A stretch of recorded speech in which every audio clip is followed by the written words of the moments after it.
Di video kali ini, gue pengen bahas tentang peta kesadaran diri. Apa maksudnya tentang peta kesadaran diri? Ini sebenarnya hal yang gue omongin waktu sama teman-teman gue kemarin. Jadi gue dapat ide untuk bikin video ini. Karena gue selalu bilang, kalian kalau mungkin salah satu dari teman-teman dekat gue selalu tahu, ini hal yang selalu gue omongin ke semua orang. Kalau gue bisa punya ibaratnya satu obat di dunia ini, yang gue bisa kasih untuk nyembuhin semua orang, penyakitnya itu adalah orang yang tidak sadar diri. Butuh kebijaksanaan di dalam hidup untuk tahu apa yang lo bisa kerjain dan apa yang lo nggak bisa kerjain. Nah, ini perbedaan orang yang bisa sukses sama orang yang mikirnya di bahwa dia bisa sukses tapi halu dan nggak pernah kesampaian. Dan gue pengen sadarin kalian ya, mungkin beberapa dari kalian yang halu di sini akan hal ini. Karena kenapa? Kalau kalian nggak sadar tentang diri sendiri, hidup kalian akan jadi luar biasa kasihan. Contohnya mungkin gini, gue bukan di sini untuk membunuh mimpi kalian ya. Gue bilang bermimpi itu bagus, tapi bermimpi yang wajar. Contoh, kalian mungkin termotivasi atau semangat gitu nonton video gue. Oke, gue pasti bisa akan jadi seperti lu. Tapi apakah waktu itu bisa diulang? Tidak ya. Gue dari umur 15 tahun, kalau lu tanya nyokap gue adalah anak yang aneh dari sejak kecil. Gue bisa tidur di depan chart, di depan komputer sambil ngatin sampai gue besoknya bangun sekolah jam 5 subuh. Nyokap gue bisa tiba-tiba ciduk gue gitu lagi liatin chart. Lu bisa tanya pribadi sama dia. Dan apakah kalian lakukan hal yang sama? Gue udah 9 sampai 10 tahun di market. Udah lama gue di market. Kalau ada pergerakan-pergerakan tertentu, gue kan udah tahu sendiri gitu.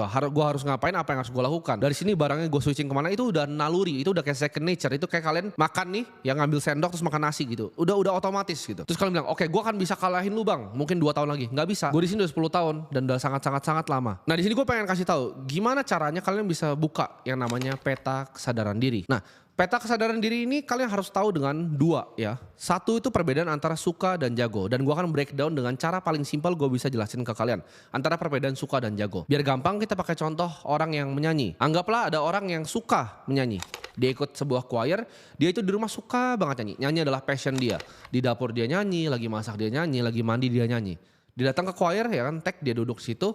Dia berdiri ya, dia nyanyi, dia suka nyanyi di tengah-tengah choir yang ramai itu. Tapi karena dia cuma suka tapi dia nggak jago, akibat apa? Kasian yang dengerin dia. Dianya mungkin happy dan dia nggak sadar diri. Dia sekedar suka tapi dia nggak jago nyanyi. Orang bilang suaranya jelek. Nah beda yang misalnya sama orang yang jago nyanyi. Orang yang jago nyanyi tapi dia sebenarnya biasa-biasa dengan nyanyi. Dia nggak pernah latihan gimana-gimana tapi memang udah berbakat dan udah jago aja dengan nyanyi. Dan ini sama di semua bidang ya. Ini gua akan pakai contoh nyanyi biar kalian lebih paham. Orang yang jago nyanyi dia di choir, walaupun dia aduh males nih tapi buat kerja buat dapat duit dia jago nyanyi. Orang lain bisa menikmati apa yang dilakukan. Tapi kalau cuma sekedar suka, lu nggak jago, itu kasihan orang yang di sananya. Nah ini kalian harus paham ya. Contohnya misalnya kalian pernah lihat mungkin acek-acek yang bermimpi untuk buka bakmi GM seumur hidupnya. Tapi dia nggak punya skill setnya, dia nggak bisa upgrade skill setnya, dia di situ-situ doang. Cuma jadi orang yang jualan bakmi ya, ada depan ada gerobaknya, udah dia jualan di situ. Seumur hidupnya bermimpi jadi bakmi GM. Itu kasihan menurut gua karena mimpinya tuh di luar dari kapasitas dia nggak sadar diri. Nah apakah artinya orang nggak bisa upgrade kapasitasnya? Tidak. Kalian sebagai manusia tentu bisa level up skill kalian. Tentu kalian bisa level up kapasitas kalian. Tapi kalian harus paham apa yang kalian bisa kerjakan dan apa yang kalian nggak bisa kerjakan tadi. Kalau memang kalian nggak jago-jago banget nyanyi, ya nggak usah nyanyi. Nah ini susah untuk orang telan. Sama dengan misalnya di industri yang di dalam gua, misalnya trading kripto. Nggak semua orang tuh bisa trading kripto. Nggak semua orang bisa tiba-tiba masuk ke market terus jago bikin duit ratusan miliar. Enggak. Itu cuma 1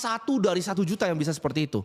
Atau 1 bahkan dari 100 juta. Nah apakah kalian yakin kalian sespesial itu 1 dari 100 juta? Susah gitu. That's why gue gak pernah even saranin orang untuk jadi full time trader. Kenapa kalian harus jadi full time trader? Yang kalian lawan itu adalah institusi yang besar. Di sini kantor gue sini ada banyak analis di sini. Kalian berkompetisi dengan orang yang kalian gak bisa lawan. Dan gue udah lakukan ini dari gue masih SMP, ini udah second nature ke gue. Nah buat kalian yang bermimpi untuk jadi kayak gitu, gue selalu saranin kalian bahkan untuk cari pekerjaan. Tingkatin dulu income-nya, investasilah kripto di site. Kalau misalnya memang gak jago-jago banget, gak usah jadiin ini main hasil kalian. Karena kripto sendiri asetnya itu bisa multiplier. Dia bisa naik, bisa multiply secara luar biasa. Tapi kalau 100.000 itu naik 5 kali, gue pakai sekali makan siang juga habis uangnya. Yang bener adalah lu tingkatin income lu. Nah kita kan bahas lagi nih tentang suka dan jago. Karena kadang orang yang suka itu belum tentu jago. Tapi yang kebetulan hoki di hidupnya, dia jago di satu bidang dan dia suka bidang itu. Itu yang jadi world class. Itu yang jadi kelas dunia, itu yang jadi satu di antara yang lain. Nah jadi kalian pahamin, misalnya kalian adalah interior designer, kalian tuh adalah sales, kalian cari yang kira-kira kalian suka. Tapi kalian tuh jago. Nah jago ini gak bisa dari diri sendiri. Kalau suka itu bisa dari diri sendiri. Kalau jago itu harus dari orang lain. Contohnya ada orang lain bilang, oh lu jago trading, oh lu jago jualan, oh lu jago ini. Berarti lu beneran jago. Lu gak ngaku-ngakuin diri lu sendiri jago. Orang lain yang menganggap lu jago. Oh dia memang jago di kripto, oh dia memang jago di mana gitu. Oh memang dia jagoannya di properti. Kalian cari intersectionnya di mana kalian ketemu antara hal yang kalian suka dan kalian jago. Kalian harness itu, kalian akan buka peta kesadaran diri kalian. Kalian di dunia ini ada 3 tipe orang ya. Anggap begini, biar gampang gue jelasinnya, gue coba untuk pakai analogi lagi. Kalian anggap ada gelas yang besar itu, bulat gelasnya. Kalian di situ. Ada 3 tipe orang, ada yang cuma lihat ke bawah ini. Bahkan gak tahu ada gelasnya, gak tahu ada di luar gelasnya. Nah ada orang yang bisa ngelihat gelasnya. Dia tahu ada gelas di situ. Ya kan ada kaca di situ, dia bisa lihat ke depannya, oh ada hal lain yang di dunia ini, tapi dia memutuskan untuk nggak mau ngambil itu. Jadi apakah itu salah? Tidak ya. Tidak salah untuk jadi orang yang biasa-biasa aja. Tapi gue yakin yang ngikutin gue di sini, kalian ada di sini. Ya kalian nggak nonton artis-artis yang lain yang aneh-aneh itu. Kalian buang waktu kalian untuk edukasi di sini. Karena kalian tahu ada sesuatu di sana dan kalian mau pecahin gelasnya. Dan orang ketiga, dia akan coba tonjokin terus gelasnya. Sampai pecah, sampai tangannya berdarah-darah. Dia coba terus. Karena dia tahu ada hidup yang lain di sana yang dia mau. Nah tapi yang paling kasihan adalah orang yang nggak punya kapasitas untuk mencahin gelasnya, tapi dia coba jedotin kepalanya terus ke gelasnya. Lama-lama jadi gila. Contoh, kalian yang termotivasi, ya misalnya dengar gua, kalian coba melakukan sesuatu, tapi nggak pernah ada hasilnya dan kalian selalu kayak ini. Gue mau bikin bisnis A, B, C, D, tapi kalian nggak pernah fokus, kalian nggak pernah disiplin, nggak pernah fokus, nggak pernah tanggung jawab. Jadi apapun yang kalian kerjain nggak pernah berhasil. Oh gue mau jadi sales properti, misalnya kalian ngomong gitu. Kalian coba setahun gak berhasil, kalian keluar. Terus ntar ada lagi, oke, gue mau jadi agen asuransi, setahun coba keluar. Gue mau jadi apa? Kalian kayak bajing loncat gitu. Kalian coba-coba terus, oh gue mau ke kripto, terus coba, gak bisa. Banyak yang kaya dari kripto, lu yang bego aja, lu gak bisa kaya dari kripto. Karena ilmu lu gak nyampe. Tapi sebelum lu berhasil, lu udah cabut gitu. Kayak lu tau gak sih yang gambar orang gali berlian itu, udah tinggal sedikit lagi lu cabut. Sedangkan orang yang terakhir yang ketok itu dia dapat berliannya. Nah jangan jadi orang seperti itu. Nah itu orang yang cuma jedotin kepalanya di gelas tadi, di kaca tadi dan gak pernah bisa keluar, itu kasihan hidupnya. Dia akan jadi gila kayak acek-acek tadi yang cuma mimpinya punya bakmi JM, tapi bangunnya siang. Baru bikin bakmi, otaknya gak mikir marketing, gak mikirin improvement produk, dia cuma mau jualan bakmi, tapi dia mikirnya bisa jadi bakmi JM. Seumur hidup ya akan jadi orang yang kasihan, dan itu orang-orang yang akhirnya halu. Ya gue sebutnya orang-orang halu. Jadi gue bikin video ini bukan untuk bikin kalian gak semangat, enggak. Tapi tolonglah sadar diri.